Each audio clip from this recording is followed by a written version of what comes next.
10 years ago, the Midlands faced a flood unlike anything before, a disaster that would test our strength and our spirit. More than 20 inches of rain fell in some areas of the Midlands. Homes were destroyed, roads washed away, lives lost, and thousands forever changed.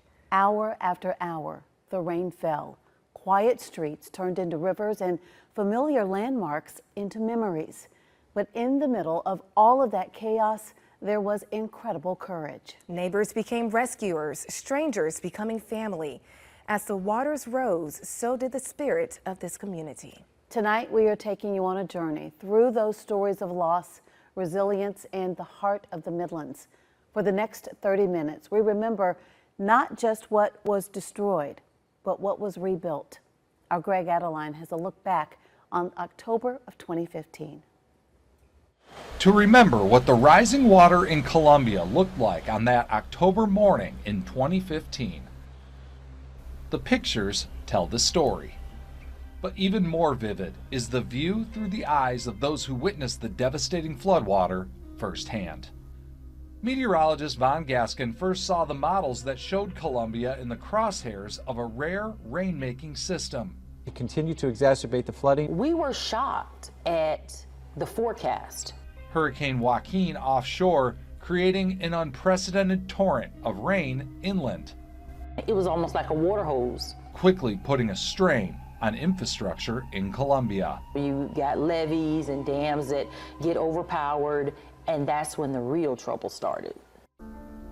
While she scanned the radar, she also kept an eye on her colleagues' live shots that revealed the unthinkable.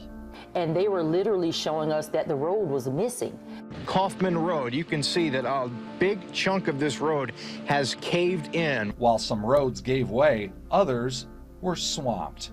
Incredible images that we're seeing here. This is where Divine Street turns into Garner's Ferry Road. 10 years after she stood on this very corner reporting on the rising water, Mary King returned here to reflect. I remember pulling up on this intersection and my mouth just dropped open.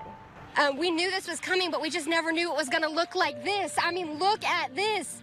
It's just all washing away. It was almost like, am I dreaming? But to stop and to see the water just rushing the way it was unbelievable. Beneath the water, a disabled car. And that's when my heart stopped. Because my question was somebody in that car? What struck Mary was how sudden and how devastating the rain became, and the people affected. I want to introduce you, though, to Angela Williams and show you a face. I asked her, you know, what were you able to grab before you left the house? What I got on my body is what we have. Front door, once we opened that, it gushed in like the ocean was coming in our house. So I asked her in that moment, what did you grab? And she hadn't told me this before we went on the air, and so she says in that what's now been a viral quote, nothing but 2 Tortino's pizza out of the refrigerator and my doggy, and we left. That's it. But I think everybody was just shocked because, again, it happened so fast.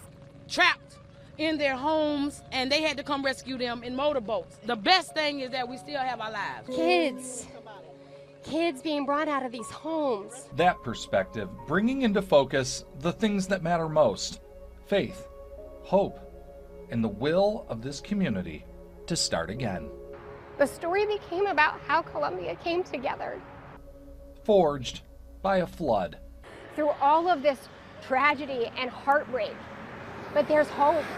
Hope for Mary arrived in a simple song that she heard on the radio while covering the flood. When my life is like a storm, rising water is all I want on the shore. You say I'll be okay, I'll make it through the rain. You are my shelter in the storm. A message that rings true for her and this city 10 years later.